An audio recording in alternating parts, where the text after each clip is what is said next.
স্থাপন করেছেন, the very word that God has implanted in my heart is from the Gospel of John.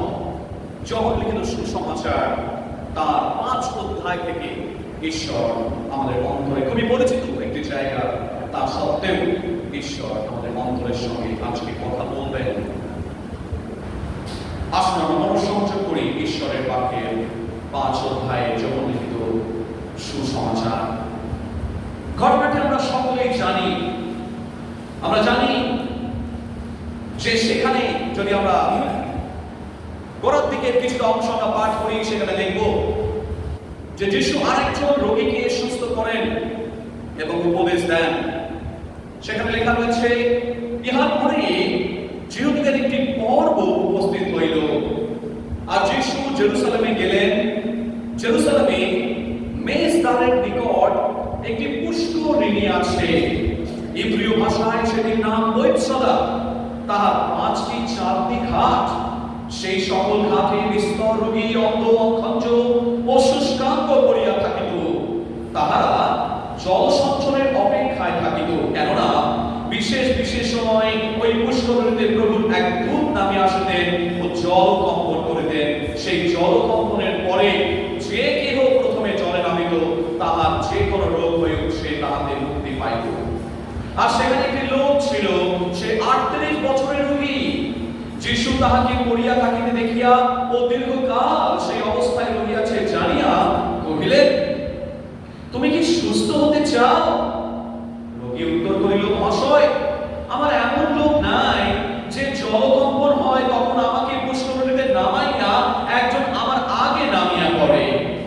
যিশু তাহাকে কহিলেন, উঠো, তোমার খাট তুলিয়া লইয়া চলিয়া বেড়াও। তাহাতে তৎক্ষণাৎ সেই ব্যক্তি সুস্থ হইল এবং আপনার খাট তুলিয়া লইয়া চলিয়া বেড়াইতে লাগিল। আজকে যদি আমরা দেখি, সেই জায়গাটি খুবই গুরুত্বপূর্ণ একটি জায়গা, যেখানে আমরা দেখতে পাচ্ছি 38 বছরের একজন রোগী, 38 বছর ধরে, 2 বছর কম, 40 বছর ধরে he was sitting at the edge of the water. কখন সেই স্বর্গদূত আসবে, জলকম্পন করবে, আর জলকম্পন করার পরে সে চলে যাবে এবং তারপরে যে ব্যক্তি প্রথমে নামবে সেই ব্যক্তি আরোগ্যতা পাবে, সেই ব্যক্তি সুস্থ হয়ে যাবে। এই আশায় বাঁধে বুক, আমার হৃদয় ভাঙে, আবার আশায় জড়ো হয়, আবার এই বছর, তারপরের বছর, তারপরের বছর, তারপরের বছর, এইভাবে বছরের পর বছর ধরে 38 বছর ধরে সেই ব্যক্তি একাকী, নির্জন, নিঃসঙ্গ, অসহায় অবস্থায় সে বসে রয়েছে।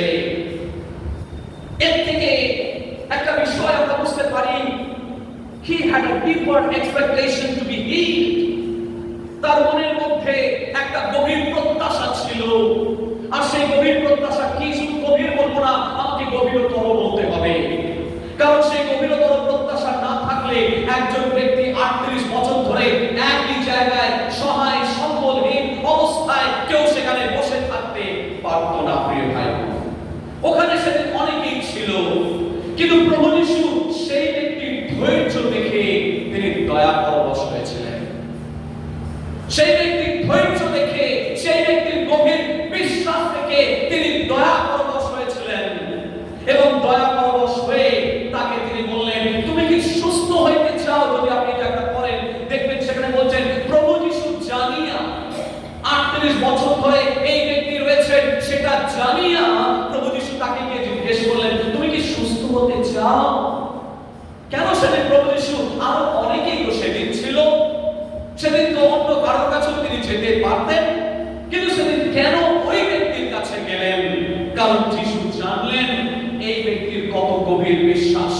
তিনি জানলেন শুধু বিশ্বাস নয়, বিশ্বাস ধৈর্যকে উৎপন্ন করে। প্রিয় ভাই বোন, যদি গভীর বিশ্বাস থাকে, সেই বিশ্বাসে ধৈর্যের ফল উৎপন্ন হয়।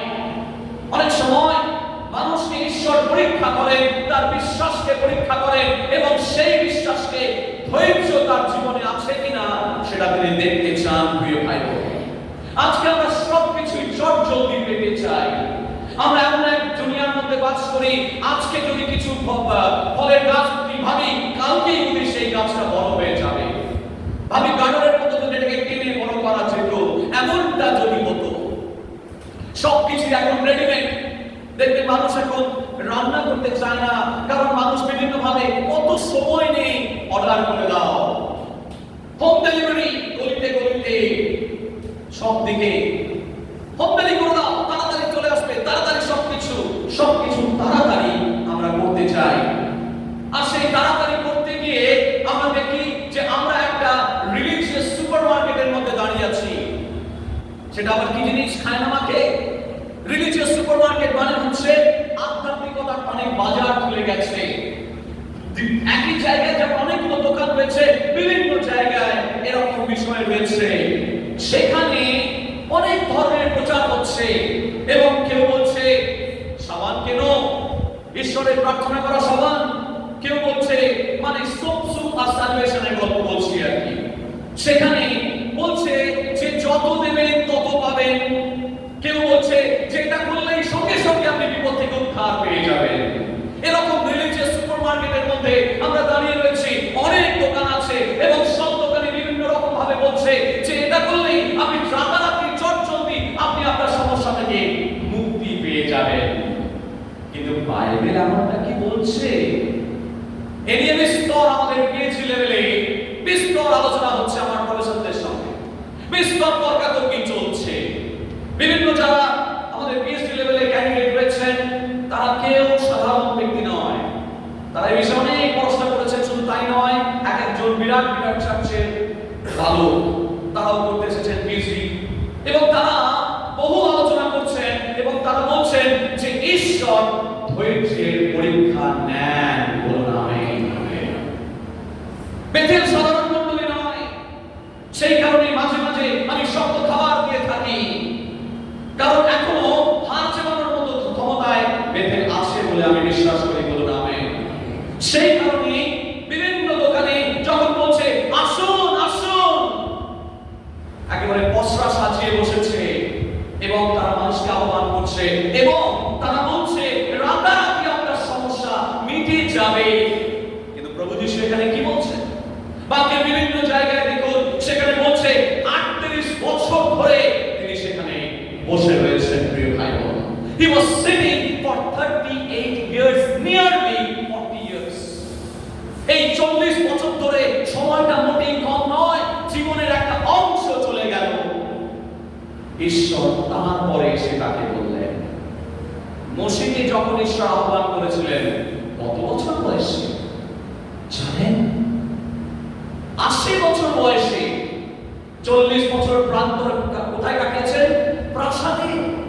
40 বছর প্রান্তরে তার শ্বশুর মশাই জিত্রর মেষ চড়াচ্ছিলেন, আর সেই সময় 80 বছর বয়সে তাকে জীবন্ত সেই জ্বলন্ত অগ্নিকুণ্ডের মধ্য দিয়ে বার্নিং বুশ এক্সপেরিয়েন্স যেটাকে বলা হয়, সেই বার্নিং বুশ এক্সপেরিয়েন্সের মধ্য দিয়ে মসিকে ডাকলেন। তখন বয়স তার 80 বছর। প্রিয় ভাই বোন, ঈশ্বর ধৈর্য দেখেন, ঈশ্বর ধৈর্য দেখেন। এই জন্যই আমাদের ঈশ্বরের কাছে আমাদের মধ্যে এখানে আমাদের ডিপার এক্সপেকটেশন সেই ব্যক্তির মতো থাকতে হবে। প্রিয় ভাই বোন, অধৈর্য হলে কোনো কাজই পণ্যশ্রম হয়ে যাবে। আজকে যদি আপনি মনে করেন যে ঈশ্বর আপনাকে ডেকেছেন, ঈশ্বর আমাকে ডেকেছেন, আমাদেরকে ধৈর্য রাখতে হবে এবং তখনই দেখবেন ঈশ্বর আপনার কাছে তার হাতকে নিয়ে যাচ্ছেন। প্রিয় ভাই বোন, আমি জানি ঈশ্বর জানেন যে আপনি হয়তো অনেক কষ্টের মধ্যে আছেন, দুঃখের মধ্যে আছেন, এবং সেই দুঃখ কষ্টের মধ্য দিয়ে আপনি বলছেন যে প্রভু আর কতদিন এরকম দেখব, প্রভু আর কতদিন এরকম সহ্য করব। প্রভু বলছেন শেষ ফল মিষ্টি হবে। আপনি অধৈর্য হবেন না, কারণ ঈশ্বর আপনার দুঃখ এবং কষ্ট তিনি জানেন। প্রিয় ভাই বোন, দ্বিতীয় বিষয় আমরা এখান থেকে দেখব, দ্বিতীয় বিষয় আমরা দেখতে পাচ্ছি যে লোকটি ছিল সম্পূর্ণ একা, তার আত্মীয় পরিজন বলতে কেউ নেই। কারণ ওই যে কথাটা সে বলল যে যদি আমার পাশে কেউ থাকতো, আমাকে হয়তো হাতটা ধরে ওই জলসিঞ্চনের সময় আমাকে নিয়ে যেতে পারতো, কিন্তু তার কেউ ছিল না। সে একাকী নিঃসঙ্গ ব্যক্তি, আর সে নিঃসঙ্গ ব্যক্তি হিসেবে বারবার সে চেষ্টা করছে একাকী যেতে।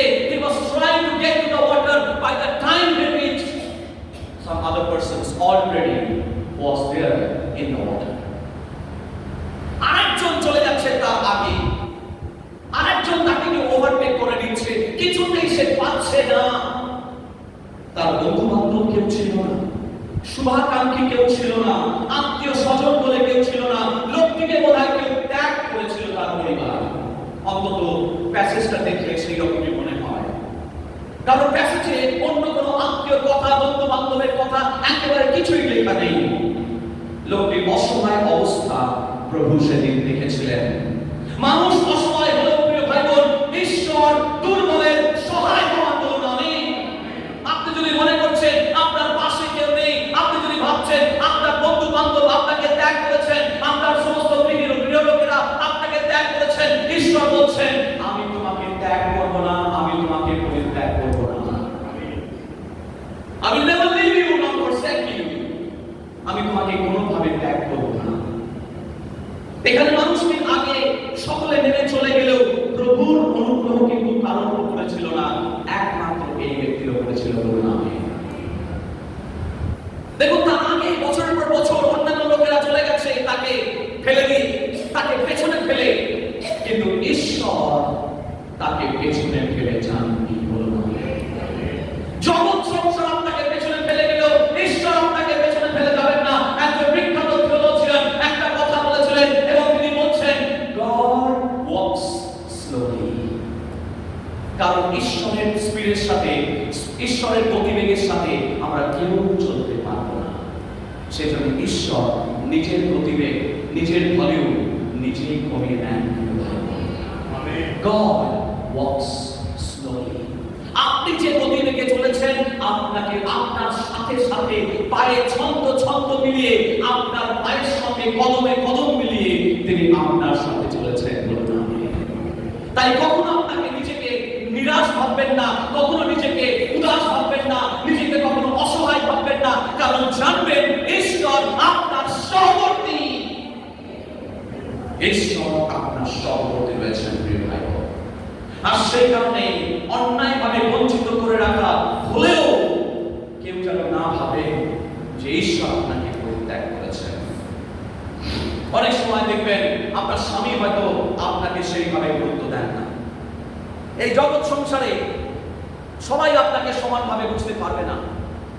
আপনার স্ত্রী হয়তো আপনাকে সমানভাবে গুরুত্ব দেন না, হয়তো আপনার ছেলেমেয়েরা আপনাকে সেই সম্মান দেন না যেটা আপনি পেতে চান, হয়তো আপনার ভাই বোনেরা আপনাকে সেই সম্মান দেন না, হয়তো আপনার সেই অর্থ নৈতিক অবস্থা নয় যে কারণে আপনি সম্মান পান না, জগতের ভাষায় বলছি। কিন্তু ঈশ্বর বলছেন যখন সকলে আপনাকে পরিত্যাগ করবে, যদি আপনি মনে মনে ভাবছেন আমার পাশে কেউ নেই প্রভু, আমার পাশে কেবল তুমি রয়েছো, এই কথা যখন ভাববেন ঈশ্বর আপনার পাশে থাকবেন প্রিয় ভাই বোন।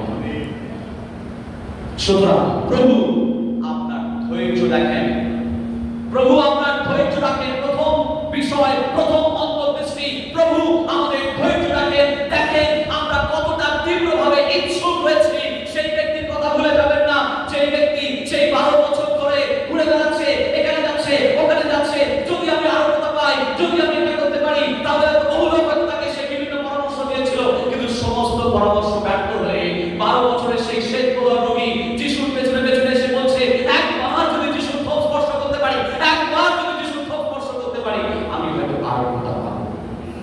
সেই তীব্র বিশ্বাস, deeper expectation to be healed by God, সেই গভীরতর প্রত্যাশা তাকে যিশুর কাছাকাছি নিয়ে এসেছিল।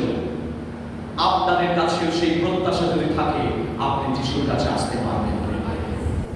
গভীর প্রত্যাশা থাকা চাই, গভীর প্রত্যাশা, সেই প্রেম যদি গভীর প্রত্যাশা যদি আমার এবং আপনার মধ্যে থাকে, ঈশ্বরের কাছাকাছি আপনি পৌঁছতে পারবেন প্রিয় ভাই। দ্বিতীয় বিষয় বা দ্বিতীয় অন্তর্দৃষ্টি, আমি বললাম যে যদি আপনি নিঃসঙ্গ একাকী হয়ে থাকেন, যদি আপনি দুর্বল হয়ে থাকেন, যদি আপনি নিঃসহায় সহায় সম্বলীন হয়ে থাকেন, তবুও ঈশ্বর আপনার পাশে থাকবেন, কারণ God walks slowly। তৃতীয় বিষয় এবং খুব গুরুত্বপূর্ণ বিষয় প্রিয় ভাই বোন, ঈশ্বর চান না যে আপনি জলের দিকে তাকিয়ে থাকেন।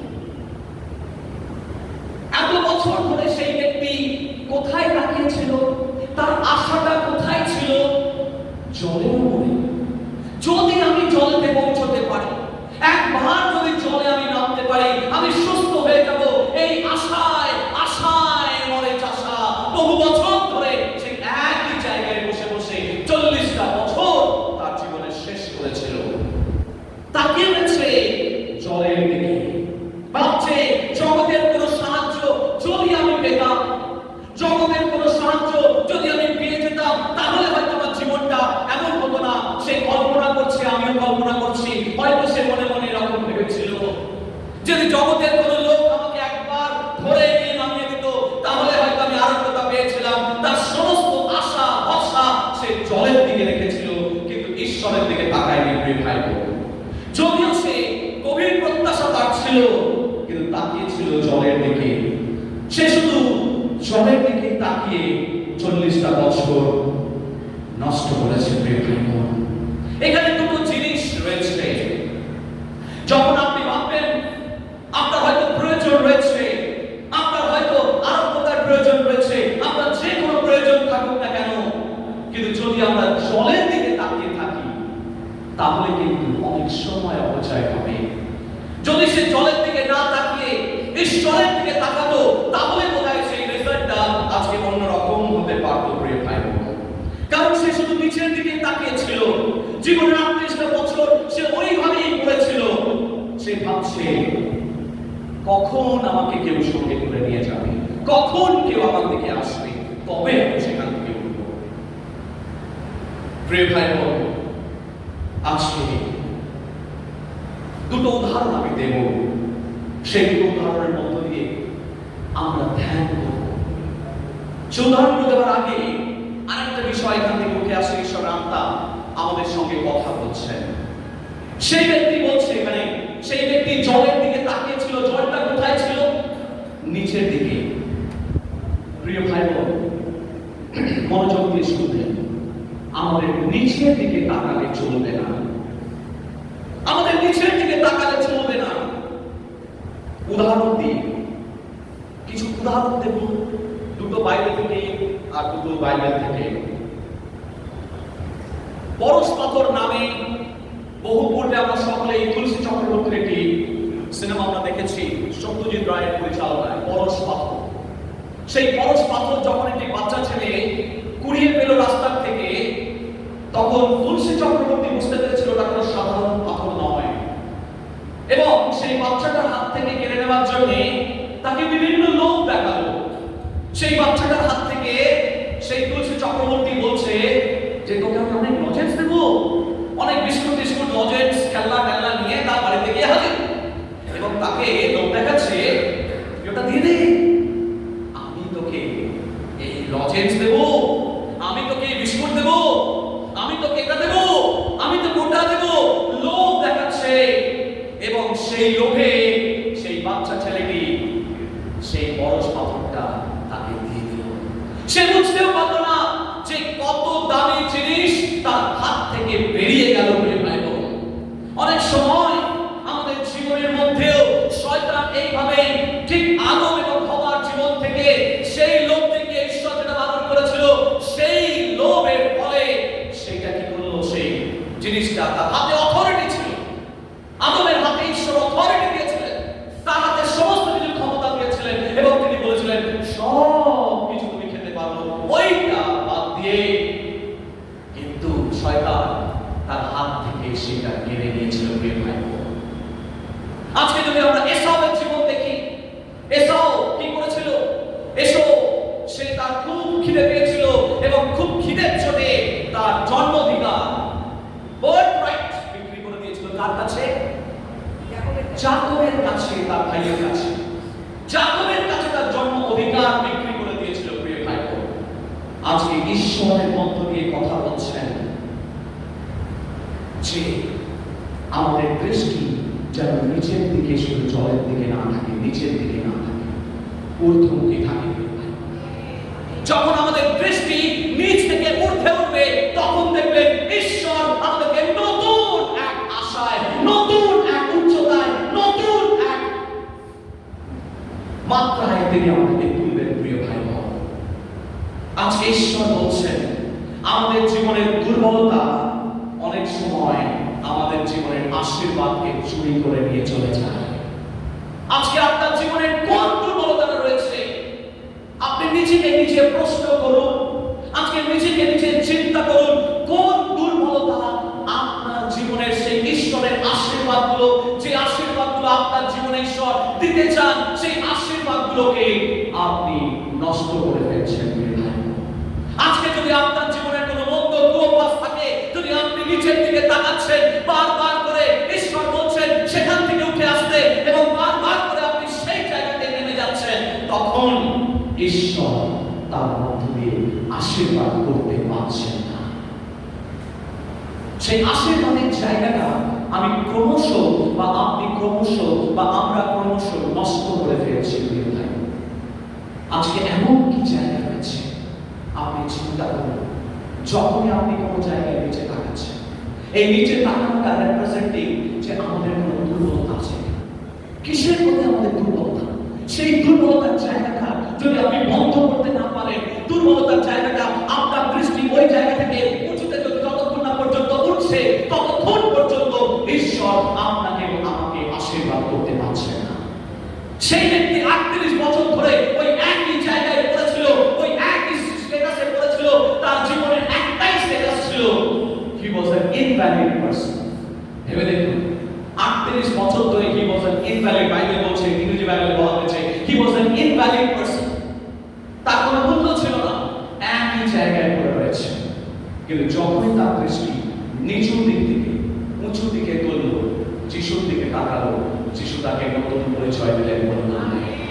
যদি আজকে আপনার জায়গা পরিবর্তন করতে চান, যদি আপনি ভাবছেন যে এত বছর ধরে প্রভু আমার জীবনে কোনো আশীর্বাদকে দেখতে পাচ্ছি না, আমার জীবনে কোনো রকম আমি সেই আশীর্বাদকে দেখতে পাচ্ছি না, ধরে রাখতে পাচ্ছি না, রোগের মধ্যে পড়ে রয়েছি, পারিবারিক অশান্তির মধ্যে রয়েছি, প্রভু আমার কেন এই অবস্থা? তাহলে আপনাকে আজকে মন পরিবর্তন করতে হবে, এবং আজকে ঈশ্বর বলছেন তোমাদের দৃষ্টি নিচু থেকে উঁচুতে তুলতে হবে। Expectation from God alone। সেই দৃষ্টিকে ঊর্ধ্ব দিকে তাকাতে হবে। এবং দেখুন কলস্সীয় পুস্তকে 3 অধ্যায় 1 এবং 2 পদ কি লেখা রয়েছে। কার কাছে বাইবেল আছে? কলস্সীয় পুস্তক 3 অধ্যায় 1 এবং 2 পদ পাঠ করুন। কলস্সীয় 3 অধ্যায় 1 এবং 2 পদ।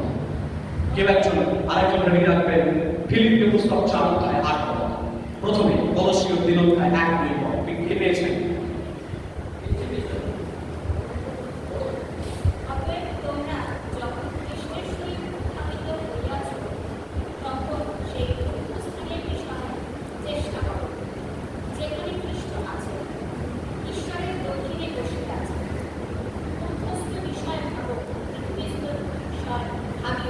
আমেন। কি বলছে? ঊর্ধ্বস্থ বিষয় ভাবো, কারণ খ্রিস্টের সঙ্গে আমরা সেই কবর থেকে বেরিয়ে এসেছি। আমরা যদি মনে করি আমাদের বাপ্তিস্ম হয়ে গেছে, আমাদের ধর্ম পরিবর্তন হয়নি। বাপ্তিস্মে কারো ধর্ম পরিবর্তন হয় না, মন পরিবর্তন হয়। বলুন আমেন। যদি মন পরিবর্তন না হয়ে থাকে, তাহলে বাপ্তিস্ম নিয়ে আমার কোনো লাভ হয়নি। আমি খেলোয়াড় হিসেবে ক্লিয়ার কাট বলে দিচ্ছি, যদি মন পরিবর্তন না হয়ে থাকে, তাহলে বাপ্তিস্ম নিয়ে আপনার কোনো লাভ হয়নি। মন পরিবর্তন। তিনি বলছেন আমরা খ্রিস্টের সঙ্গে উত্থাপিত হয়ে যাচ্ছি, মানে তার মৃত্যু থেকে, কবর থেকে তিনি যেমন বেরিয়ে এসেছিলেন। আমরা যখন জল বাপ্তিস্ম গ্রহণ করি, তখন সেই জলটা হচ্ছে কবর, কবরকে রিপ্রেজেন্ট করে। সেখান থেকে আমরা বেরিয়ে এসেছি। আমরা ঊর্ধ্বস্থানের বিষয়ে চিন্তা করব, নিচু স্থানের বিষয় নয়, পৃথিবীস্থ বিষয় নয়, আমরা ঊর্ধ্বস্থানের বিষয়ে চিন্তা করব। যখন আমাদের দৃষ্টি নিচু থেকে উঁচুতে উঠবে, উত্তরণ ঘটবে, অ্যাসেনশন হবে, তখন দেখবেন ঈশ্বরের আশীর্বাদ আমাদের জীবনের উপরে নেমে আসবে। বলি আমেন। দ্বিতীয়ত ফিলিপ্পীয় পুস্তক 4 অধ্যায় 8 পদ। 4 অধ্যায় 8 পদ। অবশেষে হে ভাতৃগণ, যাহা যাহা সত্য, যাহা যাহা আদরণীয়, যাহা যাহা ন্যায্য, যাহা যাহা বিশুদ্ধ, যাহা যাহা নীতিগত, যাহা যাহা সত্যযুক্ত, যে কোনো সত্য, যে কোনো বুদ্ধিময়, এই সকল আলোচনা করো। আমেন। যাহা যাহা সত্য, যাহা যাহা আদরণীয়, যাহা যাহা ভালো বিষয়, যাহা যাহা আলোচনার যোগ্য,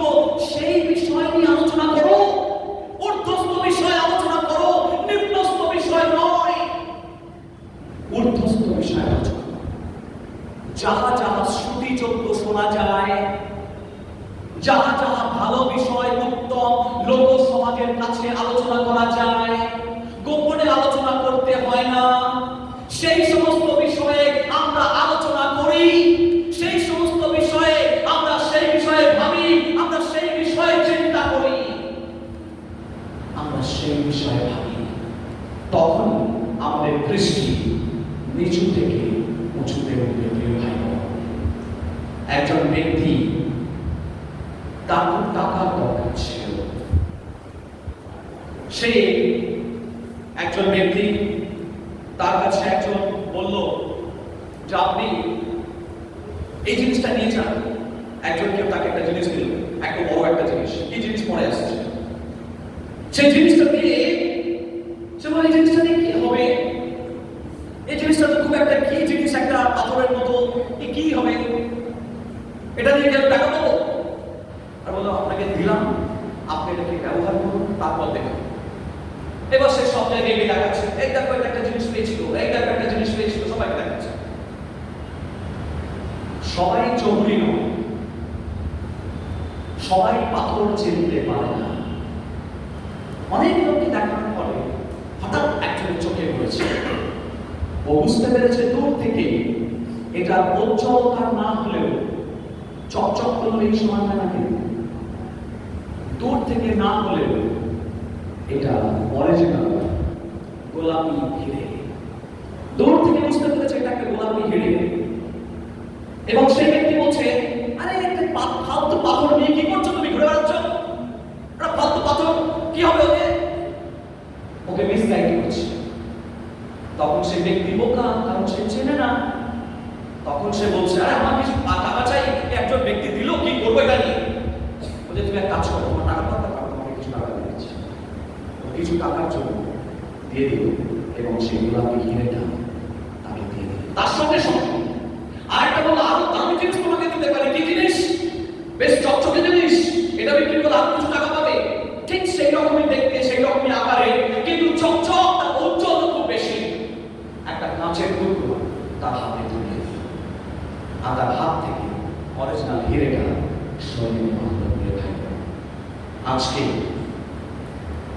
আমরা শয়তান এইভাবে আমাদের জীবনকে, পরস্পর হচ্ছে সেই প্রভু যিশু, আর শয়তান হচ্ছে সেই ব্যক্তি যে সামান্য টাকার বিনিময়ে বা ওই নকল একটা হিরে দেখিয়ে আপনার হাত থেকে অরিজিনাল হিরেটাকে কেড়ে নেবে, আপনার হাত থেকে মূল্যবান সম্পত্তিটাকে কেড়ে নেবে।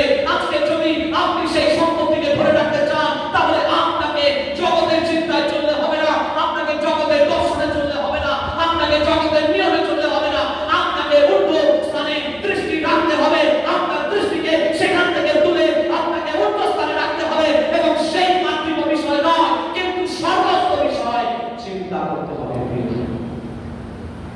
ঊর্ধ্ব স্থানে যারা তাকায় তারা ঊর্ধ্ব স্থানে যায়। যারা ঊর্ধ্বমুখী যাপন করে, যারা দেখবেন পাহাড়ে ট্রেকিং করে, তারা নিচের দিকে তাকায় না, তারা সবসময় উঁচু দিকে তাকায়।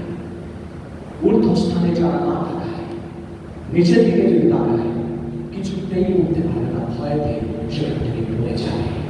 আমার এক মাস্টারমশাই আমাকে বহু বছর বলেছেন, তিনি একটা কথা বলতেন, প্রকাশ, দৃষ্টি ঊর্ধ্ব দিকে রাখবে, সব সময় ঊর্ধ্ব দিকে রাখবে। তিনি বলতেন, তিনি একটা স্কুলের হেডমাস্টার, তিনি বলতেন, প্রকাশ, যদি কেউ মনে করে আমি স্টার পাবো, পরীক্ষার কথা বলছি, তাহলে সে ফার্স্ট ডিভিশন পাবে। যদি কেউ মনে করে আমি ফার্স্ট ডিভিশন পাবো, সে সেকেন্ড ডিভিশন পাবে। আর যদি মনে করে আমি সেকেন্ড ডিভিশন পাবো, সে থার্ড ডিভিশন পাবে। আর যদি কেউ মনে করে কোনো রকমে পাস করবো, সে দীর্ঘাত ফেল। টার্গেট সবসময় হায়ার, উচ্চস্থান। আজকে প্রিয় ভাই বোন, এটাই বলার চেষ্টা করি, টার্গেট সবসময় ঊর্ধ্বমুখী। ঈশ্বর আপনাকে তুলবেন। আপনাকে 38 বছর ধরে ওখানে বসে থাকার দরকার নেই।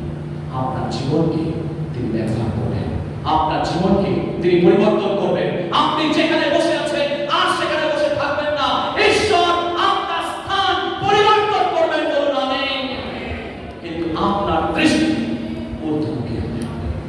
ঈশ্বর তার বাক্যের দ্বারা আশীর্বাদ করবেন। আসুন আমরা যখন বসে রয়েছি ধ্যান করি, রেডিমেড নয়, আমরা ধ্যান করি। আমরা যান্ত্রিক নই, আমরা ধ্যান করি। Thank you Jesus. যারা যারা অনলাইন ভিডিও দেখছেন, ঈশ্বর তাদের আশীর্বাদ করুন, ঈশ্বর তাদের আশীর্বাদ করুন। Thank you Jesus, thank you Jesus, thank you Jesus.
সেই ব্যক্তিকে যখন যিশু বলেছিলেন, তুমি কি সুস্থ হতে চাও?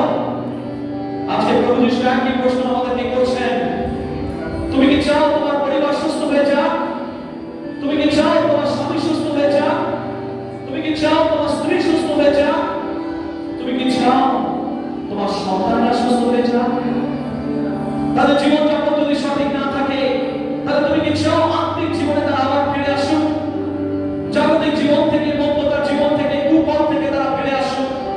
তাহলে আজকে যিশু বলছেন, তোমার সমস্ত কিছু তুমি উঠে দাও। সেই ব্যক্তি এতদিন উঠে উঠতে পারেনি, একই জায়গায় বসেছিল, কিন্তু যিশুর বাক্যের উপরে বিশ্বাস করে সে সেদিন উঠে দাঁড়িয়েছিল। যখনই সে সেদিন উঠে দাঁড়িয়েছিল, তৎক্ষণাৎ প্রভু যিশু তাকে সুস্থ করেছিলেন। আজকে বিশ্বাসে আপনি উঠে দাঁড়ান, যে প্রভুকে বলুন, প্রভু আমার জীবনে যাই দুর্বলতা থাকুক, আমি আজকে কেউ কারোর দিকে তাকাবো না, সকলে চোখ বন্ধ রাখবো। যদি আপনি মনে করছেন যে প্রভু আমার জীবনে সেই অলৌকিক কাজটা করতে পারেন, যদি আপনি মনে করছেন ডাক্তার জবাব দিয়েছে, যদি মনে করছেন ভর্তি জবাব দিয়েছে, ওষুধ কাজ করছে না, কাউন্সিলিং কাজ করছে না, কোনো কিছু কাজ করছে না, তাহলে ঈশ্বর বলছেন, তুমি কি সুস্থ হতে চাও? তাহলে উঠে দাঁড়াও। আপনার জীবনে যদি কোনো দুর্বলতা থাকে, আপনি কাটিয়ে উঠতে পারছেন না, তাহলে প্রভু বলছেন, তুমি উঠে দাঁড়াও, তুমি উঠে দাঁড়াও। আজকে সেই দুর্বলতার জায়গাটাকে প্রভুর চরণে আপনি রাখুন। কেঁদে কেঁদে প্রভুর কাছে প্রার্থনা করুন যে প্রভু তুমি আমাকে এই দুর্বলতা থেকে মুক্তি দাও, তুমি মুক্তি দাও সেই দুর্বলতা থেকে, যে দুর্বলতা আমার জীবনের সমস্ত আশীর্বাদকে কেড়ে নিচ্ছে, যে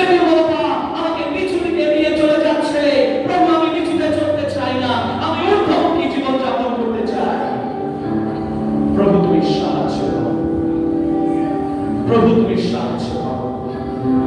যদি আপনাদের মধ্যে আপনি সামনে চলে আসতে চান, আমরা আপনাদের জন্য প্রার্থনা করতে চাই। ঈশ্বরের আত্মা